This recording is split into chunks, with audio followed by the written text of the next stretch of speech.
What is Cafe Mocha?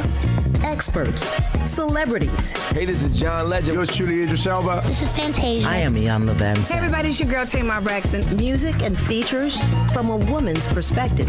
Intriguing conversation. The Swag Award. Espresso. The MC Light Mix.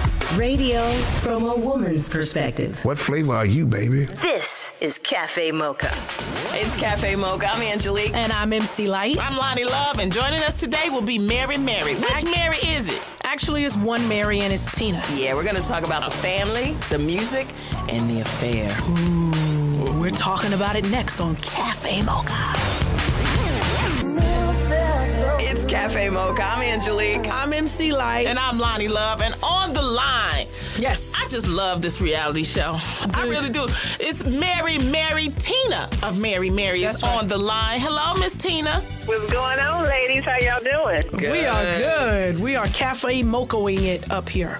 First of all, congratulations on your cover for Ebony on the June cover. It looks fantastic. Fabulous. How was that? Oh, thank you.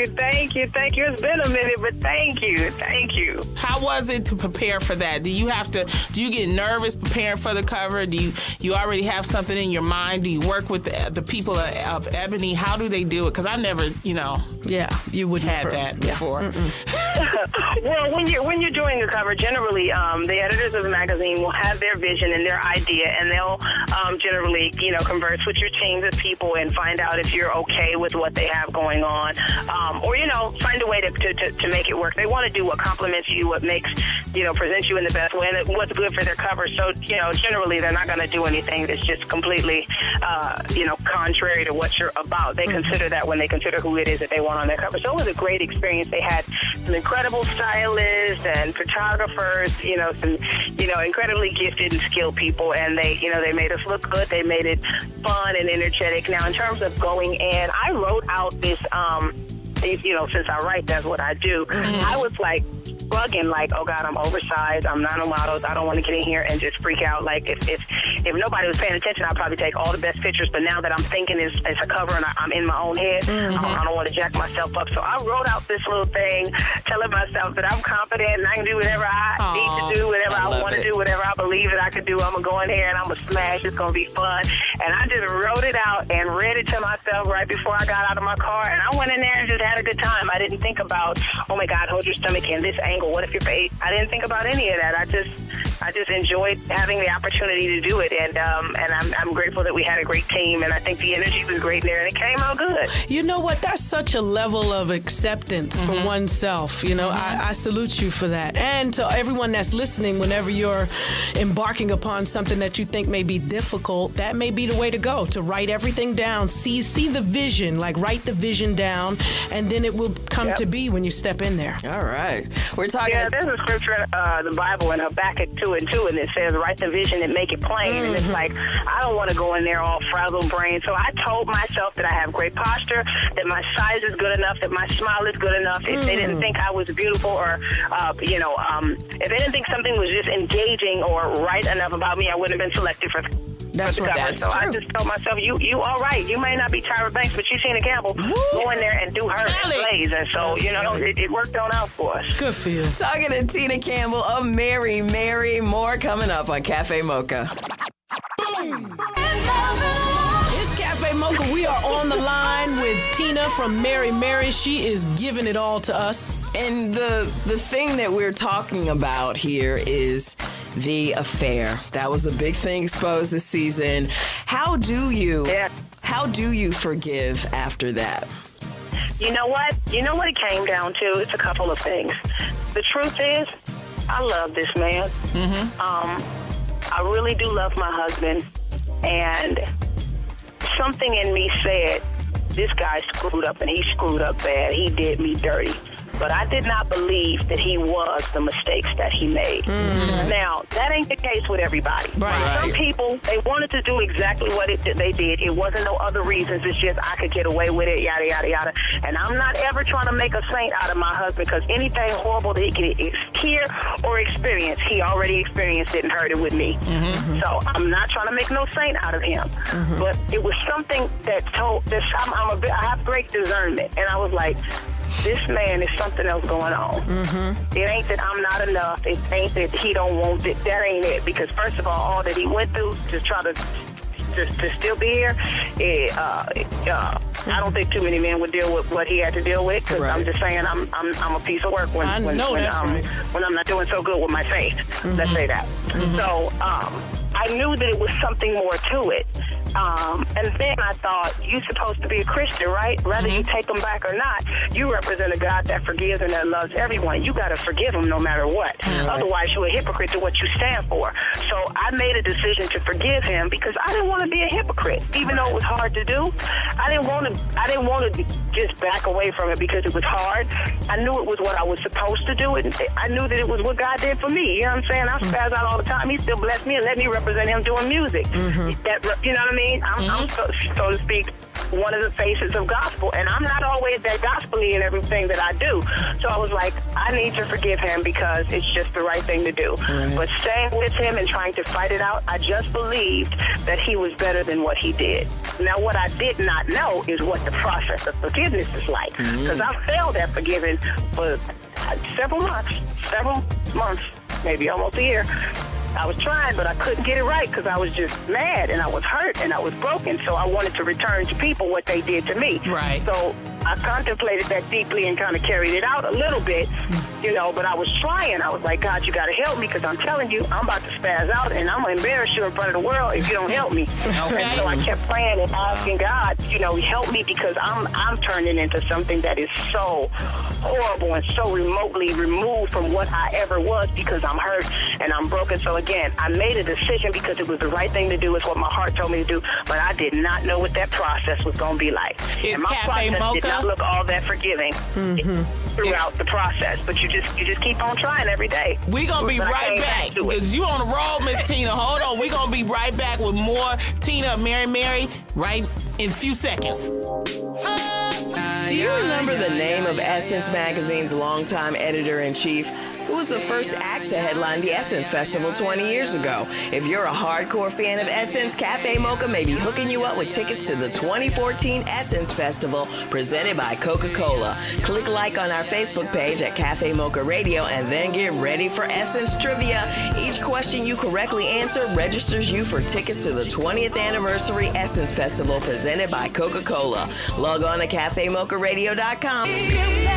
It's Cafe Mocha. We're on the line with Tina of Mary, and you were saying that there were steps.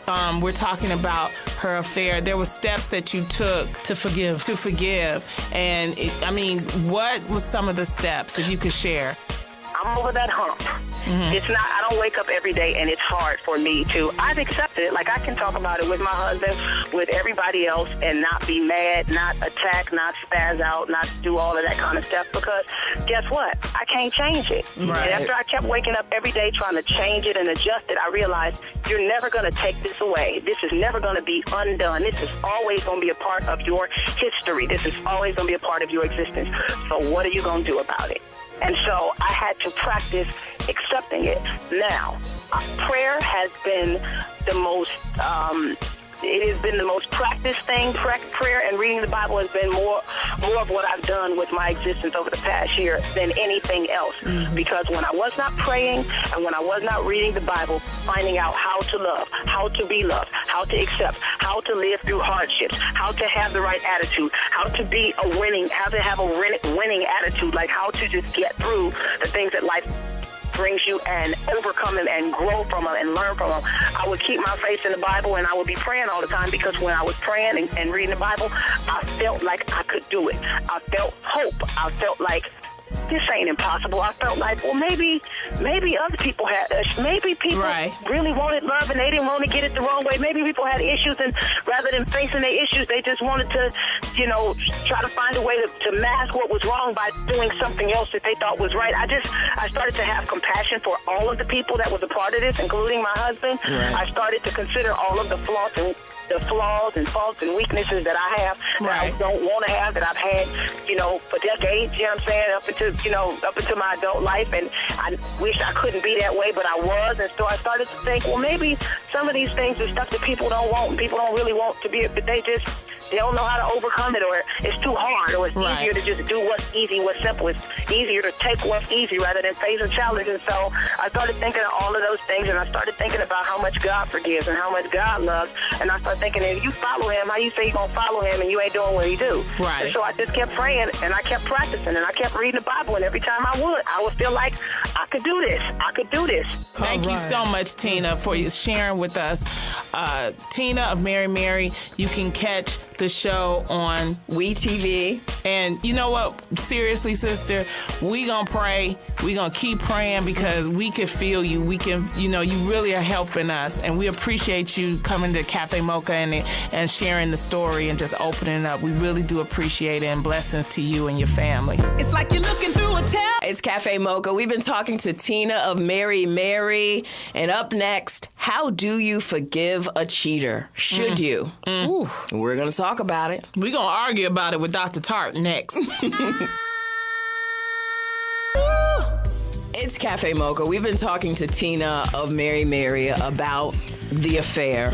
But joining us live in studio, Dr. Tartt. And we want to talk about how do you forgive after an affair? You are a, psychologist. You know about these things. What advice do you have for women and men out there who've been cheated on? One, figure out how it happened. A lot of times cheating is not an isolated behavior. It's usually a reaction to something missing in the relationship. However, the most common cause for cheating is high opportunity. So you see a lot of celebrities, a lot of athletes, a lot of professors, anyone that travels a lot, your road warriors, they get involved in more affairs, not because they're bad people, but simply because they have more opportunity and more temptation. And I know, what I know about this case is that there's a lot of traveling going on. And that is common in a lot of relationships. So part of keeping cheating and affairs out of your relationship is making sure that you reduce the amount of travel, or you actually have a travel plan for how you connect. The number one reason people cheat is high opportunity and low involvement affairs. See now, so I see the insecure woman like now putting a tracking device on the husband. Oh no, you ain't going here. You ain't doing this. I just think men are easily led astray.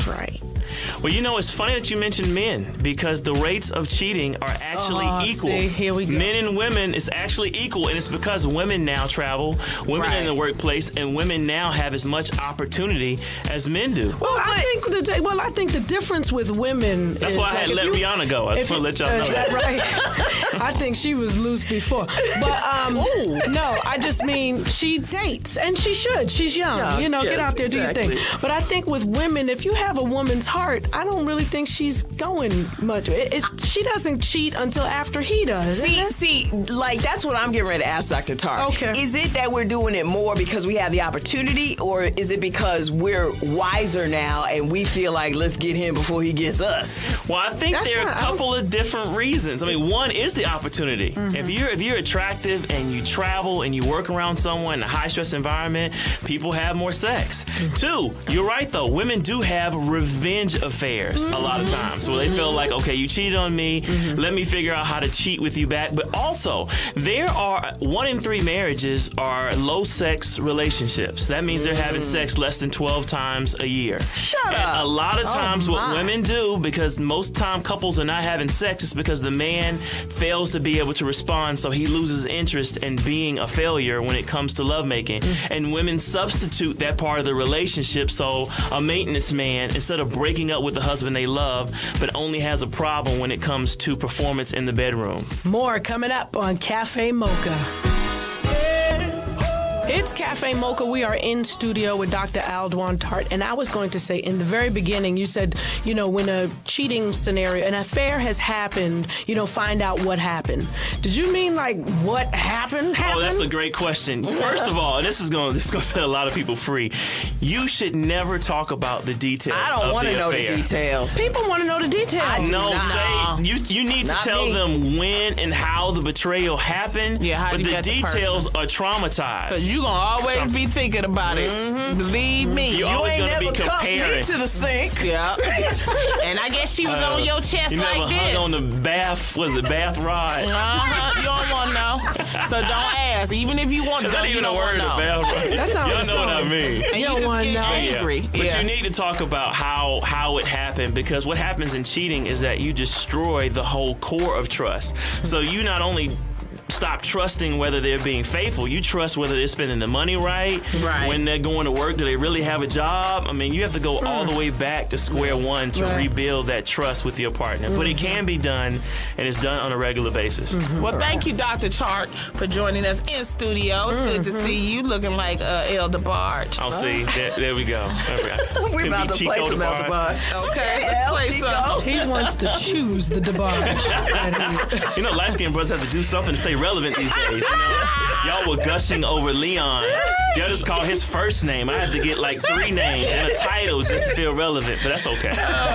Dr. Alduan. Thank you, Dr. Tartt. It's always a pleasure. Anytime. More coming up on Cafe Mocha.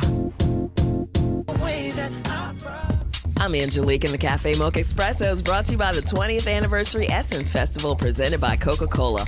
Barbara Walters paved the way for women like Oprah Winfrey, and she's officially retired. Well, kind of. Well, it's kind of tough. Yeah. It's kind of tough. I don't know what it will be like without Barbara there. But she's only leaving the View. On the air. Yeah, right? on the air. But she's still going to be there if I get ill or something. I can't go in. She'll go in for me, or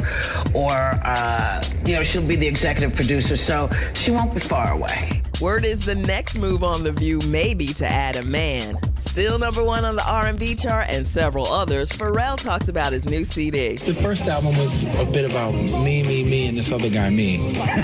And this album is not about me. This album is devoted to such an incredible demographic that's been taking care of me for over 20 years, and that's the women.